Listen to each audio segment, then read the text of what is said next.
entramos ya en la visión de conjunto, tendríamos que decir de este autor que como miembro de la Escuela de Frankfurt, Habermas también se considera heredero de esa tradición recibida por ellos y su obra también representa en gran medida un intento de reconstrucción del materialismo histórico, el materialismo histórico de Marx, y además representa también un esfuerzo por conseguir la realización de un programa emancipatorio, un programa emancipador del ser humano, tal y como habían propuesto ya sus predecesores. Pero además, este programa debe estar basado, en el caso de Habermas, en la comunicación. La comunicación es el elemento necesario para construir esa sociedad justa, es decir, una democracia que esté fundamentada en la participación política. La idea de participación activa en la política es una idea muy recurrente en Habermas. Lo que él pretende no es otra cosa que los ciudadanos de las sociedades actuales se comprometan activamente en la vida política. Este compromiso, según él, no puede verse reducido a una mera participación cada X tiempo, aquí en España es cada 4 años en condiciones normales, para elegir a sus representantes. Es decir, la participación política no debe reducirse solo a la emisión de un simple voto en una urna, sino que debe ser un compromiso mucho más amplio, el que adquieran los ciudadanos. Cada ciudadano, piensa él, debe de esta manera también asumir cierto grado de responsabilidad que tiene con todo lo que sucede a su alrededor. Y en esto seguramente hacéis bien si tenéis en mente ya la famosa frase que vimos de Ortega y Gasset de que yo soy yo y mi circunstancia, y si no la salvo a ella, no me salvo yo. Aún así, el pensamiento de Habermas representa también, igual que el de Ortega, una síntesis de corrientes filosóficas propias de la época, tales como la fenomenología, la hermenéutica, lo hemos dicho, el psicoanálisis de Freud, y con esa síntesis lo que pretende Habermas es, digamos, elaborar una nueva teoría de la sociedad. Pretende establecer una nueva teoría, ya lo hemos dicho, teoría crítica de la sociedad. Por eso a Habermas le debemos esos aportes tan importantes en la sociología moderna, sobre todo en materia de democracia deliberativa, participativa y sobre todo en acción comunicativa. Habermas rechaza la existencia de una actividad puramente teórica, en línea con esto de la participación política activa de los ciudadanos. Rechaza ese uso restringido de la razón, ya que siempre, dice, hay un interés detrás que es por el que se mueve realmente este concepto de racionalidad. Así que la actividad propiamente filosófica como actividad independiente no existe para Habermas. Recordamos que su intención de su teoría social es unificar filosofía y sociología. No sirve de nada un sujeto aislado preguntándose por el mundo desde su punto de vista únicamente. Es necesario pensar con los demás de alguna manera. Por eso, las principales preocupaciones de Habermas son las principales preocupaciones de su tiempo, son los temas que están relacionados con la época que a él le toca vivir. Por ejemplo, el hecho del estallido de las bombas atómicas, las bombas nucleares, predispone de alguna manera a este filósofo a ejercitar determinadas reflexiones al respecto.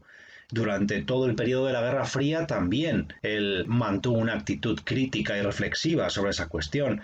También propuso de una manera vehemente la reelaboración de la historia del nazismo para eliminar desde luego cualquier atisbo de cualquier teórico que quisiera sacar una parte positiva a ese régimen. El problema de la reunificación alemana también es un problema que está en su pensamiento, como alemán, por supuesto. La guerra de Irak es otro tema, el tema de la inmigración también ha sido tratado por él, el tema de la Unión Europea, no digamos hoy en día el debate que existe todavía en torno a cuál es la función o el objetivo o la finalidad de la Unión Europea, el tema de la bioética, etcétera, etcétera. En definitiva, lo que pretende es acercar la filosofía a los temas propios de la sociedad o a los temas que les interesa a la sociedad. Por eso, para él, la integración entre filosofía y ciencia social es lo que conforma esa teoría crítica de la sociedad, que es sin duda el rasgo principal del pensamiento de Habermas. La idea que subyace a todo esto es querer transformar la sociedad y hacerlo a través de esa teoría crítica. Esta teoría crítica tendría que sustituir a la antigua teoría crítica sobre el conocimiento. Por lo menos esto es lo que también intentó Marx, y esto de alguna manera lo recoge Habermas también. Marx no es nada más que una reinterpretación de Hegel, dándole ese valor social a las ideas, sobre todo en materia de dialéctica histórica, de Hegel, porque Marx, lo hemos dicho algunas veces, en ese esquema dialéctico de la tesis, antítesis y síntesis, lo que hace es sustituir lo que Hegel pone como idea, él lo sustituye por el capital, el dinero. Pues bien, ¿por qué considera Habermas necesaria esa teoría crítica? Debe haber algunos problemas, ya hemos enunciado algunos. Él lo resume en 3 aspectos que considera muy urgentes y que están pidiendo una solución. La primera de las crisis que él cree que nos tiene que hacer reflexionar y nos tiene que empujar a realizar esta teoría crítica es la crisis de la filosofía en general. Él dice de la filosofía y de la teología, porque en algunos momentos, en el idealismo alemán se ve muy claro, filosofía y teología prácticamente van de la mano. ¿Qué es esto? Pues un rechazo de la metafísica, de aquella disciplina filosófica que se ocupaba de pensar el ser en general. Además, señala otra crisis importante como problema, es la crisis de la legitimación de los estados modernos, de los estados contemporáneos. Tenemos que tener en cuenta que la mayoría de ellos se basan en unos presupuestos que después no se han cumplido en absoluto. Por ejemplo, los estados modernos se supone que están basados en la idea del estado de bienestar, pero luego en la práctica esto no es así. Hay muchos países donde no existe nada parecido a un estado de bienestar.